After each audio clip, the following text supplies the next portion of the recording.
அன்பு தமிழ் நெஞ்சங்களுக்கு மெர்சல் கெலாட்டாவின் அன்பு வணக்கம். வாங்க இன்றைய காணொளி இதோ.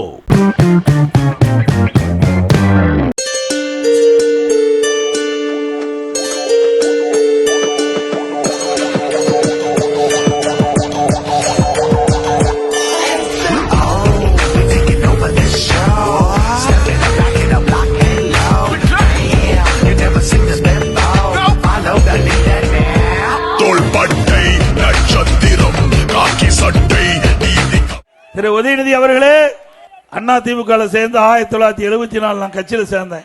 20 வயசு இருக்கும்போது கட்சியில் சேர்ந்தேன்.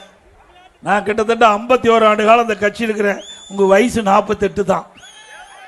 உதயநிதியோட வயசு 48 தான் நான் நினைக்கிறேன். ஆக எங்களுடைய அரசியல் அனுபவம் கூட உங்களுக்கு வயசு கிடையாது. வரம்பு மீறி பேசினால் அதற்கு தகுந்த பல்லடியை நான் மட்டுமில்ல எங்க தொண்டனே உங்களுக்கு கொடுப்போம். இன்றைக்கு இந்த அங்க பாருங்க, ஜான் பாண்டியன் சார் இருக்கிற கொடி பறக்குது இல்ல?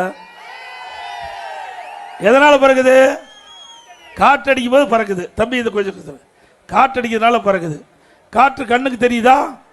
தெரியுதுங்களா? கண்ணுக்கு தெரியாத காற்றில் கூட ஊழல் செய்கின்ற ஒரே கட்சி திமுக கட்சி. ஊழல் அலைக்கற்றை விட்டு ஊழல் செய்த கட்சி எங்களை பற்றி பேசுவதற்கு எந்த அருகதையும் இல்ல. இன்றைக்கு இந்தியாவிலேயே பல மாநிலம் இருக்குது. ஊழலுக்காக கலைக்கப்பட்ட ஒரே அரசாங்கம் திமுக அரசாங்கம். உண்மைதானே? ஊழலுக்காக கலைக்கப்பட்ட அரசாங்கம். ஊழல் என்றால் திமுக, திமுக என்றால் ஊழலில் ஊற்றுக்கண் திமுக, ஊழலில் ஊற்றுக்கண். எங்களை பத்தி பேசுவதற்கு உங்களுக்கு என்ன யோகி இருக்குது? என்ன தகுதி இருக்குது? இந்த 5 ஆண்டு காலமா collection commission corruption, collection commission corruption இதுதானே செஞ்சுட்டு இருந்தீங்க.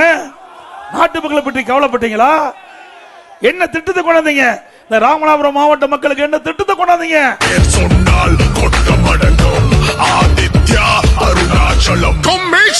உங்க தாத்தா டெல்லிக்கு போகும்போதெல்லாம் ஏதாவது காரியத்தோட தான் போவார்.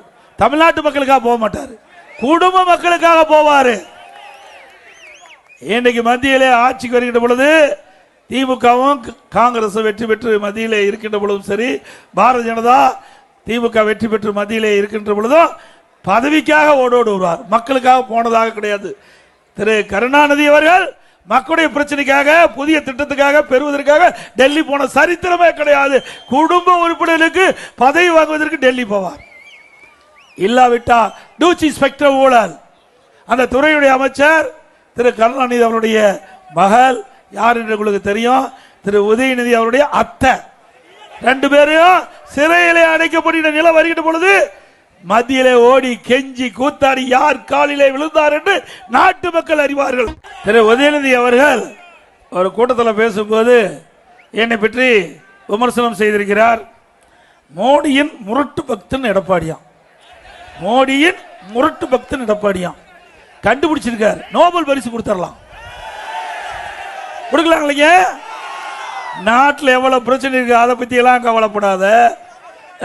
இதை பேசி நேரத்தை வீணடிக்கிறதா இன்றைய துணை முதலமைச்சருடைய கதையா இருக்குது.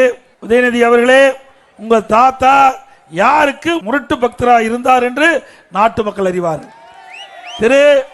அவருடைய தாத்தா யாரு? திரு கருணாநிதி அவர்கள். திரு உதயநிதி அவர்களுடைய தாத்தா திரு கருணாநிதி அவர்கள் யாருக்கு முரட்டு பக்தரா இருந்தார் என்று நாட்டு மக்கள் அறிவார்கள்.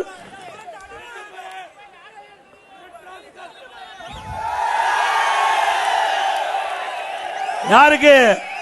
மத்தியிலே பாரத பிரதமராக இருந்த திரு வாஜ்பாய் அவர்களுக்கு முரட்டு பக்தரா இருந்தவர் திரு கருணாநிதி அவர்கள். பாருங்க, ஒருத்தர் மைக்கு ஆன் பண்றாங்க, ஒருத்தர் மைக்கு சரி பண்றாங்க, எப்படி எல்லாம் பிரதமருக்கு ஜால்ரா போடுறாங்க பாருங்க. எங்களை பத்தி பேசுவதற்கு அருகதை இருக்குதா உங்களுக்கு?